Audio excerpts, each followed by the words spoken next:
বৃষ্টি ভেজা সকাল 5:30টায় উঠে বৃহস্পতিবারের লক্ষ্মীশ্রী ধরে রাখতে একা হাতে সবটুকুই। নমস্কার বন্ধুরা, তোমরা সবাই কেমন আছো? আশা করি সবাই খুব ভালো আছো আর আমিও ভালো আছি। আমি শিল্পা চলে আসলাম তোমাদের কাছে নতুন একটি দিন আর নতুন একটি ভিডিও নিয়ে, প্রত্যেকটি দিনের মতো। আর এই দেখো বন্ধুরা, সকাল 5:30টায় উঠে আমি একদম ছাদে চলে এসেছি, কারণ কালকে ঝড় বৃষ্টি হয়েছিল। ছাদের যে গাছগুলো ছিল সেইগুলো কিছু কেমন পড়ে গিয়েছে, সেইগুলোই সব কিছু ঠিকঠাক করে রেখে দিলাম। আর এই যে তারপরে সব বাসি কাজ সেরে সকালে ছেলের টিফিনটা যে বানাতে হবে সেইটাই বানাচ্ছি। স্কুলে যাবে টিফিন নিয়ে, তাই একটু তাড়াতাড়ি এখানটা করতেই হয়, টিফিন বানিয়ে দিতে হয়। আর এই যে টিফিনটা আমার বানানো হয়েও গেছে। তারপরে কিন্তু চা খাবে সোনার বাবা, সোনার বাবাকে চাটা করে দিলাম আর আমিও একটু চা খেয়ে নিলাম। সকালবেলা চাটা খেয়ে নিলাম, আদা দিয়েই চাটা করেছিলাম, গলাটা বেশ ধরেছে। আর এই যে চা বিস্কুট এখানে দিয়ে দিলাম আর আমিও চা বিস্কুট নিয়ে এখানে বসে। আজকে কিন্তু বেশ ঠান্ডা ঠান্ডা আবহাওয়া, ভালোও লাগছে। কালকে ভালোই বৃষ্টি হয়েছে, আবার বেশ কিছুদিন ধরে যেমন গরম পড়ছে তেমন কিন্তু বৃষ্টিটাও মাঝের মধ্যে হয়ে যাচ্ছে। আর এই রকমটা হলে সত্যিই ভালোই লাগে, তাই না? দিকে চা খাওয়া শেষ হয়ে আসছে, দেখছি ঠাকুর নিয়ে বাড়িতে আসছে।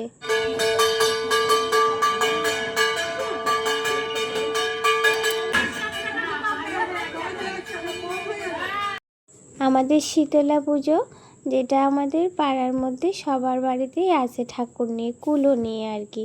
কিন্তু এই বছর তো আমাদের হবে না, এই বছর কাল অসুজ চলছে। তোমরা তো অনেকেই জানো কাল অসুজের মধ্যেও মানে আমার যে কাকিমা শাশুড়ি মা মারা গেছেন, তো সেইটা এখনও 1 বছর হয় না। সেই কারণে আমরা কুলোটা মানে বাড়িতে নামাচ্ছি না, আর কোনো জায়গায় বড়োভাবে পুজো আজাও করছি না, কারণ 1 বছর হলে তারপরেই করব।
পাশাপাশি সবার বাড়িতেই কুলো নামিয়েছে, ঠাকুর এসেছে আর সবাই যা যা নিয়ম সব করেছে। আর এই যে আমি সবজিটাও কেটে নিলাম, সবজিটা কেটে নিয়ে রান্নাটা ওইদিকে বসিয়ে দিয়েছি। তাড়াতাড়ি রান্নাটা করে নিতে হবে। আর একটু রান্নার আগে দুদিনের না দুধটা ছিল, সেই দুধটা একটু পায়েস করে নিয়েছি। এদিকে স্নানটা হয়ে গেছে, রান্না বান্না করে এসে জামা কাপড়গুলো মিলে দিলাম। কিছুটা কাচাকাচি ছিল, সেইগুলো কাচাকাচি করে আর রোদে মিলে দিলাম, তাড়াতাড়ি শুকিয়েও যাবে সকাল সকাল। আর তারপরে চলে গেলাম ঠাকুর ঘরে। ওদিকে ঠাকুরের পুজোটাও দেওয়া হয়ে গেছে আর আমি বসে গেলাম পদকথা পড়তে। আকাশ মন্দ বহিতেছে মলয় বাতাস, লক্ষ্মী মায়ের লয়ের সাথে দেবনারায়ণ মলয় পর্বতে বসি করে আলাপন। সেকালে বিনা করে এলো নারদমণি, যুগলে প্রণাম করি কহিলেন তিনি, হেরো মাতা মতপানে চাই একবার, অন্যভাবে মতবাদ করে হাহাকার। বল মাতা প্রকাশিয়া কি পাপের ফলে, অহর্নিশি নরনারী সদা দেখি জলে। হেন বাণী শুনি লক্ষ্মী দুঃখিত অন্তরে কহিলেন ধীরে ধীরে ক্ষুণ্ণ মনিবারে, আমার সমান আনিসিজি পাঠালাম মর্তে, আমারে ভুলিয়া তারা মাঝে মহ গর্তে। লজ্জাদি যত গুণ নারীর ভূষণ, পর সুখ লাগি তারা করিছে বর্জন। স্বামীরে করয়ে হেলা নাশনে কথন, গৃহ ছাড়ি যথা তথা করয়ে গমন। প্রতিক্রিয়া হইরূপ পাপে রাগার, অচলা হইয়া বলো থাকে কি প্রকার। লক্ষ্মী বাণী শুনি মনে কহে কোন মনে, এমন নিবসন নামাগ হবে নারীগণে। কেমনে পাইবে নর তব পদ ছায়া, অকদয়াময়ী তুমি না করিলে দয়া। মুনির বাক্যে লক্ষ্মী দয়া উপজিল, মধুর বচনে তারে বিদায় করিল। নরনারী দুঃখ আমি করিব মোচন, দেহ মোরে উপদেশ তুমি নারায়ণ। শুনিয়া লক্ষ্মীর বাণী কহে লক্ষ্মীপতি, কি হেতু উতলা পেয়ে স্থির করমতি। মন দিয়া শুনো প্রিয়ে আমার বচন, মাত্র লোকে লক্ষ্মীবত কর প্রচারণ। প্রতি গুরুবারে মিলি যত নারীগণে, বুঝিয়া শুনিবে কথা ভক্তিযুক্ত মনে। নারায়ণ বাক্য লক্ষ্মী অতি ইষ্ট মানে, গমন করিলাম মত ব্রত প্রচারণে। মত লোকে বৃদ্ধ বেশে ফেরে নারায়ণী, বনমধ্য বিদ্যায় এক দেখিল আপনি। সদয় হৃদয়া লক্ষ্মী জিজ্ঞাসে তাহারে, কহ মাতা কেবা তুমি ঘর কান্তারে। বৃদ্ধা বলে শুনো মাতা আমি অভাগিনী, একে একে কৈলাসে আপন কাহিনী। লক্ষ্মী বলে গৃহে যাও কর লক্ষ্মীবত, গুরুবারে সন্ধ্যাকালে লহে বধূ যত। এত কহি লক্ষ্মী মাতা হইলা অদর্শন, গৃহে আসি বৃদ্ধা করে লক্ষ্মীর পূজন। ব্রতের ফলেতে মিলে 7 সহোদর, দূরে গেল দুঃখ কষ্ট ঐশ্বর্য বিস্তর। মা লক্ষ্মী করিলা তথা পুনরাগমন, বৃদ্ধার হইল গৃহ শান্তি নিকেতন। দৈবযজ্ঞে একদিন শোনো গুরুবারে, বৃদ্ধার সে বধূগণ লক্ষ্মীব্রত করে।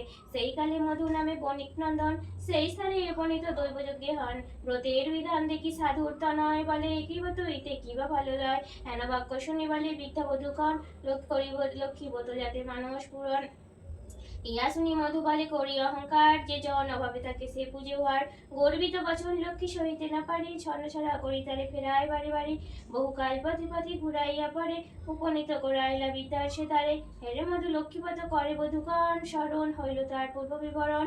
বুঝিল পড়িলা কেন এ ঘর বিপাকে, অহংকার দোষী লক্ষ্মী ত্যাজিলেন মগে। বলে বস্তু দিয়া মধু বলে, মা কমলে দিনজনের রাজ্য পাই তব কৃপা বলে। এই রূপে মাকে ডাকি ভক্তিযুক্ত মনে, একাকুরা হয়ে পুনমিলা স্থানে। মনে মনে ভাবে মধু লক্ষ্মীব্রত সার, গৃহেতে আসিয়া পুজো প্রতি গুরুবার। এই রূপে মধ্য লোকে ব্রতের প্রচার, মনে রাখো পৃথিবীতে লক্ষ্মীব্রত সার।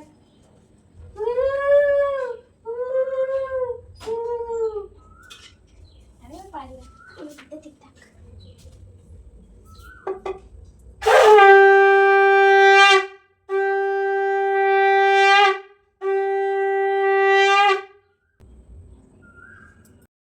পুজো দেওয়া হয়ে গেছে, তারপরে খেয়েও নিয়েছি। খেয়েও নিয়ে একটু রেস্ট করে বিকালবেলা ছাদে চলে আসলাম। জামা কাপড়গুলো এবার তুলে নেব। এবার তারপরেই তো বিকাল থেকে সন্ধ্যা হয়েই যাবে। আর আজকেও মনে হয় ঝড় বৃষ্টি হতে পারে। মেঘটা যেন কেমন কেমন করছে, মেঘলা মেঘলা।